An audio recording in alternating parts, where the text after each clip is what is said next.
हाँ जी फ्रेंड्स, आज हम लोग बेसिकली अपनी क्लास में डिस्कस करेंगे Indian economic services question paper 2019 का पेपर नंबर 1। ठीक है, I repeat, IES 2019 paper number 1, that is Indian economic services paper number 1। ठीक है, तो गाइज जो क्वेश्चन पास्टर क्वेश्चन की सीरीज चल रही है गाइज, इसमें जो आज की क्लास का जो क्वेश्चन है guys, that is question number 5 का बी पार्ट। गाइज, हमने इससे पहले की क्लास में क्वेश्चन नंबर 5 का ए पार्ट डिस्कस किया था, आपको अच्छे से पता होगा। क्वेश्चन नंबर 5 का गाइज हम लोगों ने ए पार्ट डिस्कस किया था। अब गाइज हम क्वेश्चन नंबर 5 का बी पार्ट डिस्कस कर रहे हैं। गाइज देखो, बहुत ज्यादा ध्यान से गाइज इस क्वेश्चन को पढ़ना। देखो, मैं आपको बता देता हूँ। कहते हैं in the context of part A, तो गाइज जब उन्होंने लिखा ना कि पार्ट ए को इस्तेमाल करो या उसके कंटेक्स्ट में, तो गाइज थोड़ा बहुत क्वेश्चन में आपकी एक्सप्लेनेशन थोड़ी सी वेरी कर जाएगी। यानी यानी आपको इस बात का बहुत ज्यादा ध्यान देना है कि जो लैंग्वेज आपने या जो स्टेटमेंट यहाँ लिखी है वो आप यहाँ पे नहीं लिख सकते।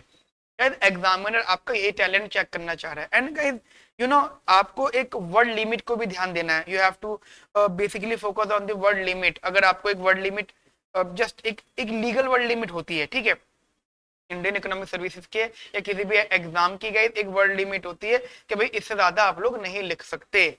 ठीक है बेटा, तो आपको उन सब चीजों का भी बड़ा ध्यान देना है। तो आपको, अगर उन्होंने कनेक्ट कर भी दिया है, तो आपको गाइस स्टेटमेंट सेम यूज नहीं करनी है। ठीक है, अच्छा, मैं आपको बता देता हूँ ये जो 5 का ए पार्ट है वो किन किन चीजों पे डिपेंड था, जो हमने क्वेश्चन डिस्कस किया था।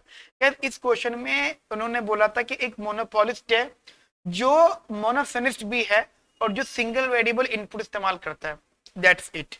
बस उन्होंने पूछा था कि भाई इसका इक्विलिब्रियम इनपुट प्राइस बताओ, दैट इज वेजेस बताओ। अगर आपको गाइस अच्छे से याद हो, ठीक है, तो हम लोगों ने गाइस इस क्वेश्चन को बहुत अच्छे से एक्सप्लेन किया था।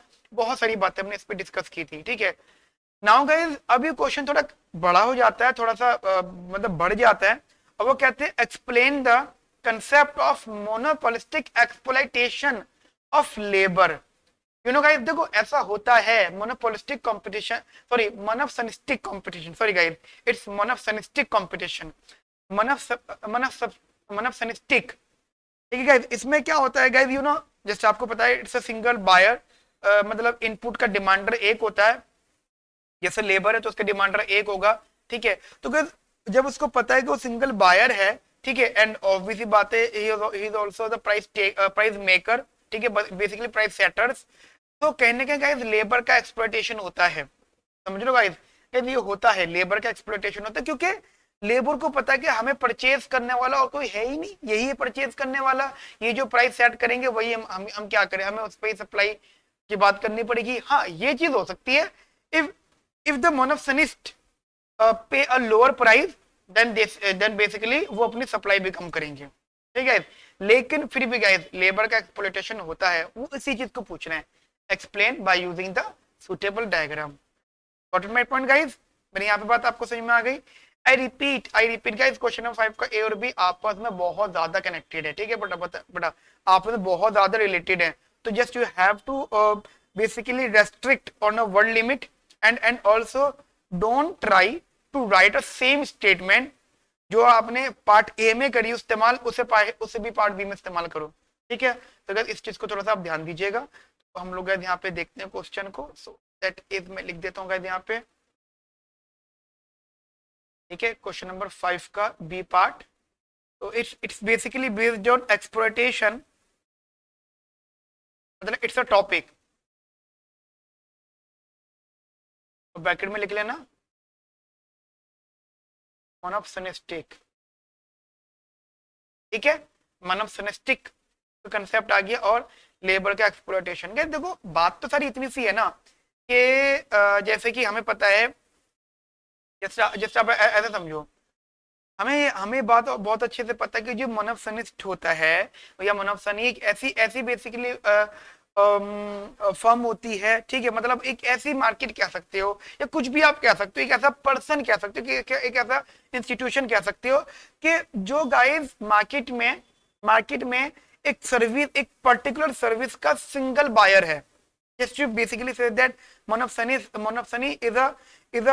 is an institution जो जो सिंगल बायर है किसी भी पर्टिकुलर सर्विस का या पर्टिकुलर कमोडिटी का। ठीक है, ठीक है गाइस, तो इन केस में क्या होता है, पॉसिबिलिटी होती है कि मोनप सनी अपनी पावर को इस्तेमाल करके फर्म का एक्सप्लॉइटेशन, सॉरी लेबर का एक्सप्लॉइटेशन करते हैं। तो लेबर का एक्सप्लॉइटेशन का मतलब ये नहीं हो गया कि उनको मारा मारा पीटा जा रहा है, नहीं गाइस।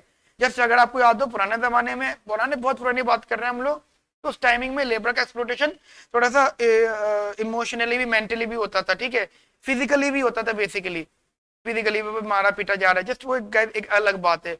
अब जो गाइस मॉडर्न थ्योरी में जो एक्सप्लॉइटेशन होता है लेबर का, वो ये होता है कि लेबर को उनके मतलब की वेजेस ना देना, जैसे जितनी वो वेज चाहते हैं।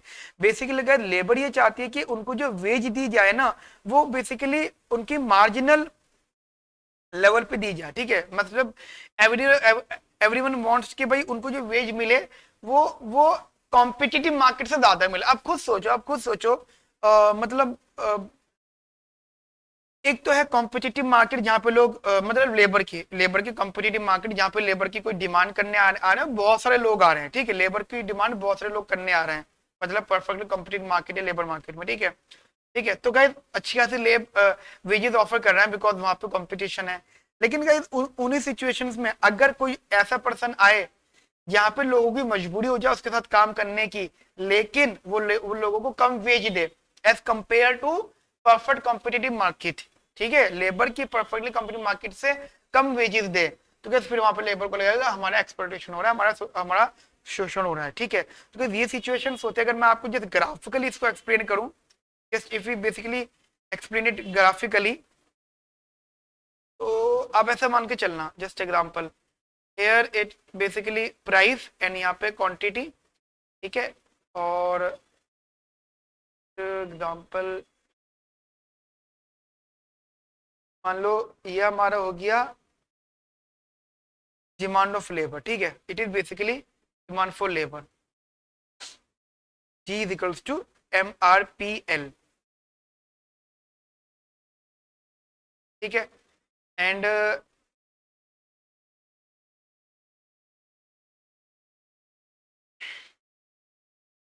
मान लो ये just example, this is average cost of labour, ठीक है, that is equals to supply of labour also, ठीक है, it is also equals to supply of labour. And just example अगर मैं इसी ही कलर से बना लूं, तो this is marginal cost of labour, MCL। अब देखो हमने फिफ्थ के ए में भी सेम डायग्राम बनाया था, लेकिन नोटेशन बदल दी थी, वहां पे marginal factor cost of labour लिखा था, यहाँ पे मार्जिनल कॉस्ट ऑफ लेबर लिखा। यार जस्ट स्टेटमेंट बदली है मैंने, ठीक है, आप समझना, मैंने कहा जब स्टेटमेंट बदली है और नोटेशन बदली है, एक्सप्लेनेशन सेम रहेगी, मतलब कह सकते हो इंट्रिंसिक मीनिंग सेम रहेगा क्वेश्चन का, ठीक है बेटा, एग्जामिनर आपसे यही चाहता है। अब जस्ट अब ऐसा मान के चलो कि दिस इज बेसिकली, एक तो ये, अगर मैं जस्ट आपको एक बार बताऊं यहाँ पर कि this is average cost of labour, average cost, ठीक है, AC, ठीक है, एंड दिस इज डिमांड वाला कंसेप्ट, ठीक है, जो ये जो लाइन जा रही है, ये वाला पॉइंट आ रहा है, ठीक है, ध्यान रखना, in this market this is the ways in competitive market, ठीक है, ये वाली वेज, ठीक है, this is the ways in the competitive market, and this is that ways which is demanded by the labour, but this is demanded, मैं लिख देता हूं यहाँ पे मोनोप्सनिस्ट,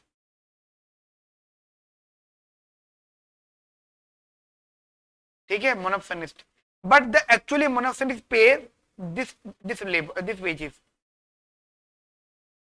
एक्चुअली पे, ठीक है, एक्चुअली, ठीक है। सो बेसिकली देखो वर्कर्स क्या एक्सपेक्ट कर रहे थे कि हमें ये मिलेगा, मतलब वो अपनी इस लेवल पे, ठीक है, वो अपनी इस लेवल पे की बात कर रहे थे, लेकिन उनको मिल रहा है ये वाला अमाउंट, ठीक है, उन्हें मिल रहा है ये वाला अमाउंट, एंड वो फिर ये परेशान होने लगे, ये तो कॉम्पिटिटिव मार्केट से भी कम है।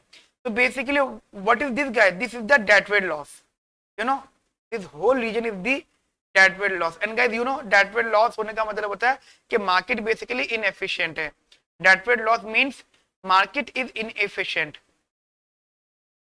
एंड जहां मार्केट इनएफिशिएंट होती है बेटा, तो वहां पे ऑब्वियसली बात है, वहां पे कभी भी एक मार्केट इक्विलिब्रियम या वेलफेयर मैक्सिमाइजेशन नहीं हो सकता। सो बेसिकली इसी चीज को हम लोग बोलते हैं एक्सप्लॉइटेशन ऑफ लेबर, ठीक है, this is basically known as exploitation of labour,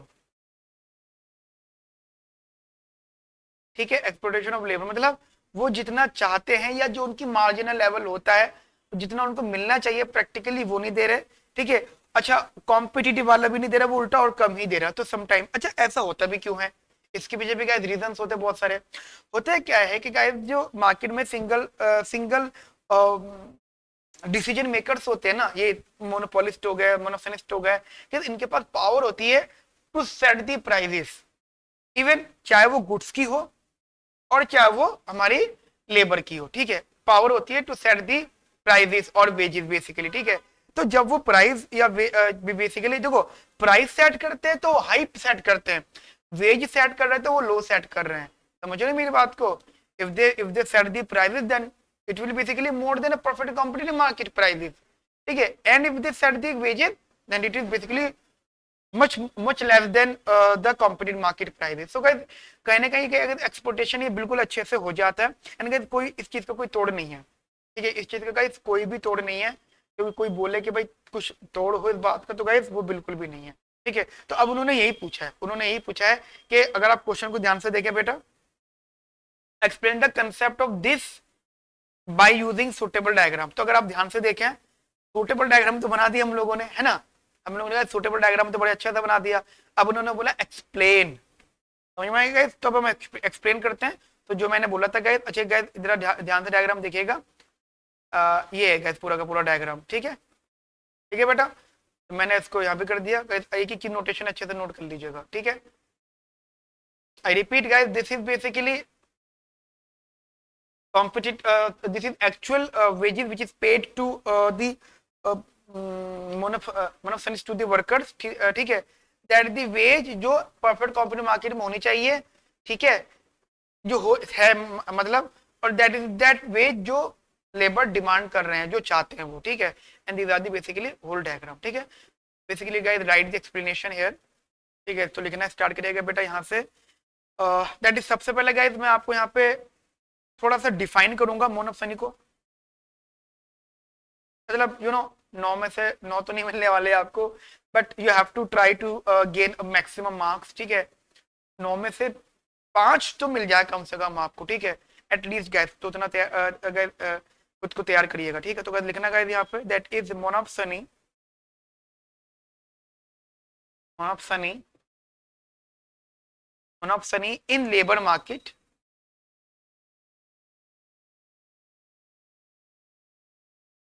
monopsony in labor market is a situation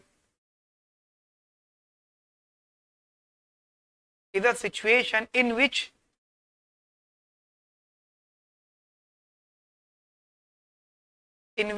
there is a in which there is only one firm, there is only one firm to buy the services, of a particular type of labor। अगर guys एक बात अगर आप ध्यान दे रहे हो, तो इससे पहले भी क्वेश्चन में यही सेम चीज लिखवाई थी मैंने आपको डिफाइन, लेकिन एक्सप्लेनेशन बदल गई है, भले उसका मीनिंग सेम रहा हो, लेकिन गाइस हमने वर्ड्स एक्सप्लेनेशन स्टेटमेंट गाइस बदल दी है, ठीक है। इंट्रिंसिक मीनिंग सेम है गाइस। तो गाइस ये चीज आपको बहुत ज्यादा ध्यान देनी है, एग्जामिनर बेसिकली आपसे ये चाहता है कि आप एक्सप्लेन थोड़ा डिफरेंट करो, भले ही सेम चीज एक्सप्लेन करो, ठीक है। तो गाइस लिखिएगा यहाँ पर कंटिन्यूशन में, that is monopsony power,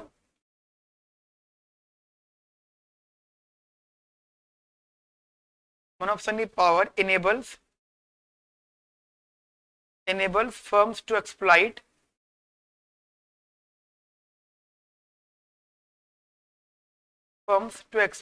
workers,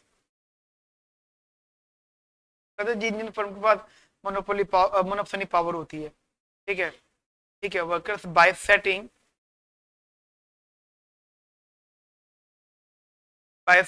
lower wages,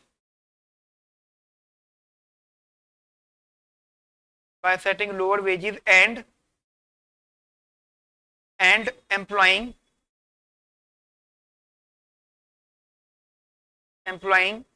favor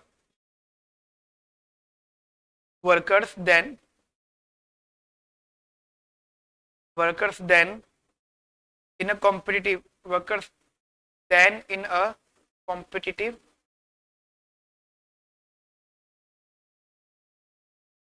market.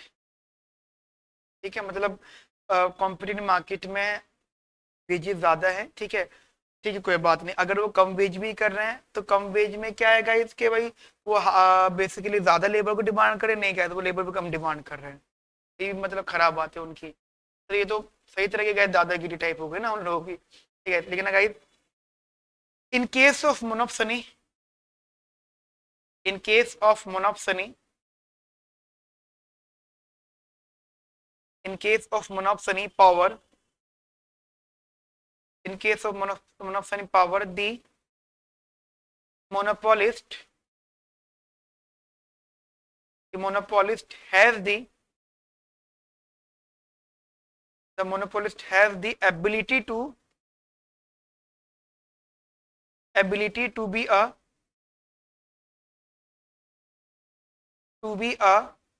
wage to be a wage setter, to be a wage setter, so that the monopolist pay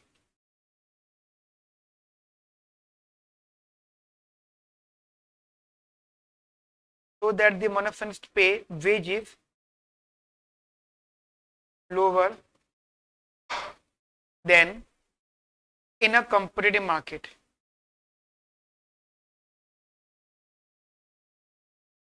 In a competitive market, got it guys? And basically just ये concept आप mind में रखिए। मतलब हमने अगर आप ध्यान दें तो टू द पॉइंट हमने एक्सप्लेन कर दे कि भाई क्यों ऐसा होता है। ठीक है, जैसे हमने यहाँ भी लिखा है, थोड़ा बहुत हमने गाइस यहाँ भी लिखा। अगर आप ये चीज ध्यान से देखें, मार्जिनल कॉस्ट का change is basically more then change of average cost of labour. Guys ये चीज ध्यान रखना, ऐसा होता है। मार्जिनल कॉस्ट का जो चेंज होता है वो एवरेज कॉस्ट के चेंज से ज्यादा होता है। It is because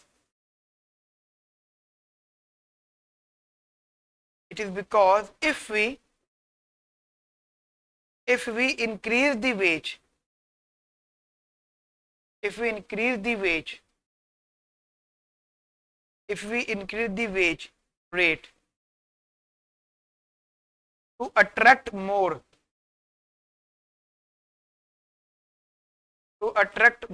workers,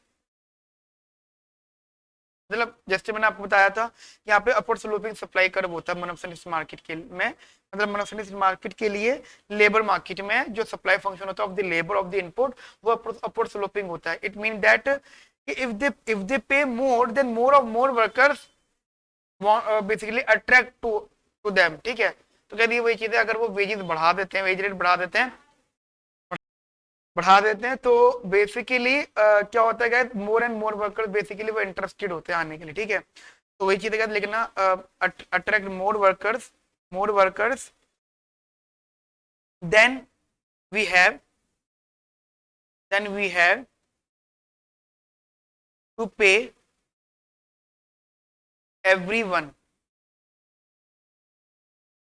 everyone a higher wage।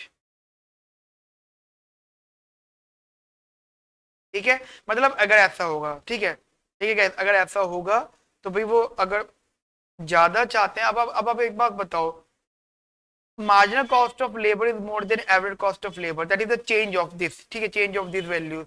तो इट इज बिकॉज कि भाई अगर मोनोसनिस्ट की डिमांड ज्यादा है फिर उसको वो ज्यादा वेजेस करनी पड़ेंगी, फिर क्या होगा, वो सबको फिर हाई वेज पे करेगा। ठीक है बेटा, they have to pay the high pays to every people. ठीक है बेटा, यहाँ तक मेरी बात समझ में आ गई। अच्छा, एक स्टेटमेंट और लिखना गाइस यहाँ पर, मतलब मैं एक दो चीज और लिखना चाहूंगा, that is problems exploitation of labour का बहुत इंपॉर्टेंट पार्ट है, that is problems of monopoly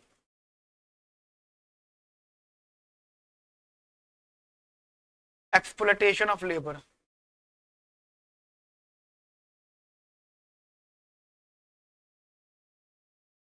in labour market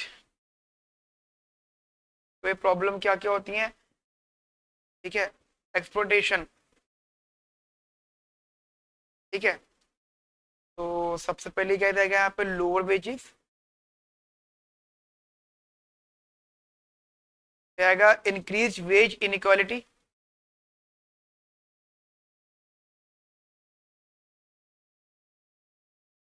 ठीक है। एक्चुअली आपकी स्टेटमेंट को थोड़ा सा और अच्छा करेगी, ठीक है। वैसे तो आपका आंसर यहाँ पे खत्म हो चुका है। अगर आपने कहा एक वर्ड लिमिट को भी ध्यान दिया है, आपने डायग्राम बनाया, ये एक स्टेटमेंट दी और थोड़ी सी यहाँ पे स्टेटमेंट दी गई, ठीक है। तो यहाँ पे आपका आंसर खत्म हो चुका है। लेकिन if you want to basically explain more and more, guys यही तो टैलेंट है कि आपको कंसाइड आंसर लिखना, थोड़ा सा आंसर लिखना, वो इतना अच्छा आंसर हो कि एग्जामिनर आपको एटलीस्ट 4-5 नंबर दे देगा। ध्यान ध्यान रखना, आप पेज भर के आ जाओ, एग्जामिनर नंबर नहीं देगा। छोटा आंसर हो और अच्छा आंसर हो, इस चीज के मार्क्स होंगे यहाँ पर, ठीक है। ठीक है, अब एक चीज और है गाइस, देखो होता है क्या है in this market, basically workers की ना बार्गेनिंग पावर की कमी बहुत होती है यहाँ पर। Basically workers are not basically involve in a bargaining, ठीक है, bargaining for wages and basically wage means to improve their working condition. अगर वो अगर वो वर्किंग कंडीशन को अच्छा करना चाहें तो वो नहीं कर सकते, क्योंकि उनके पास कोई बार्गेनिंग पावर नहीं होती, ठीक है। तो क्या ये भी प्रॉब्लम होती है मोनोपोली एक्सप्लॉयटेशन इन लेबर मार्केट में, ठीक है। तो वह लिखिएगा workers have workers have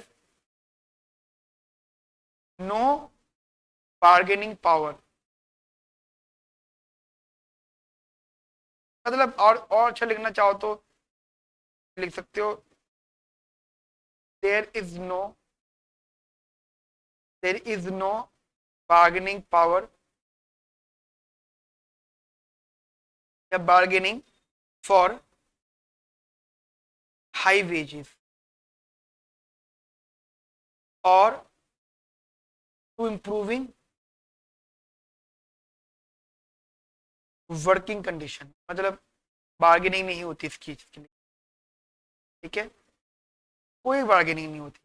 and also the fourth one is that is reduced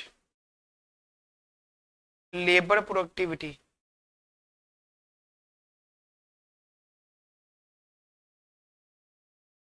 reduced labor productivity due to lack of what motivation, lack of motivation,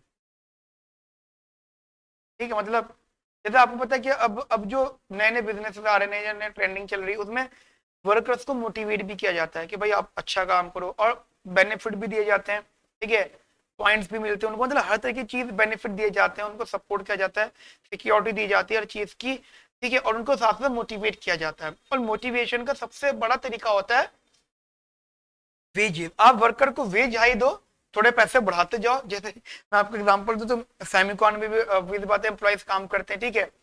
तो सैमिकॉन में जो एम्प्लॉयज काम करते हैं उनकी सैलरी हर दूसरे महीने बढ़ती है, थोड़ी सी बढ़े इंक्रीमेंट, हर दूसरे महीने सैलरी उनकी इंक्रीज होती है, इंक्रीमेंट होता है।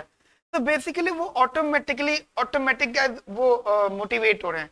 उन्हें मोटिवेट करने के लिए किसी मतलब स्पीकर, मोटिवेशनल स्पीकर को बुलाने की जरूरत नहीं है। उनके आप वेज बढ़ाते जाओ, वो ऑटोमेटिक मोटिवेट होते जाएंगे, ठीक है। तो एक तो मोटिवेशन बेसिकली वेजेस से होता है, और एक दूसरा नॉर्मल भी होता है, ठीक है। लेकिन क्यों गाइस, क्योंकि अगर मोटिवेशन नहीं होगा तो गाइस लेबर की प्रोडक्टिविटी में कमी आएगी। वो भले ही 10 घंटे, 12 घंटे, 8 घंटे जो जो ड्यूटी टाइमिंग उन्होंने आपसे डिस्कस किया है, उन्होंने आपसे कमिटमेंट करा है, वो पूरा टाइम दे, लेकिन गाइस उनमें एफिशिएंसी बिल्कुल भी नहीं आने वाली, ठीक है। So basically this is the whole concept of exploitation of labour. And guys one more thing, please guys ये मत सोचना कि this is the complete concept of exploitation of labour. Guys फिर भी हमने आंसर राइटिंग एक्सप्लेनेशन दी है, multiple things मैंने यहाँ पे ट्राई किया कि थोड़ा बहुत ये ऐड कर दूं, ठीक है। एंड गाइस बहुत बहुत सारी डिटेल्स है यहाँ पर, तो हमारा क्वेश्चन कंप्लीट हो गया, बस उतनी डिटेल हम दे रहे हैं। अगर गाइस आप बेसिकली अगर आप पढ़ रहे हो तो गाइस वीडियोस को, जो एक्सप्लॉयटेशन ऑफ लेबर की वीडियो गाइस उसको बहुत अच्छे से ध्यान से देखिएगा, ठीक है बेटा। Okay friends,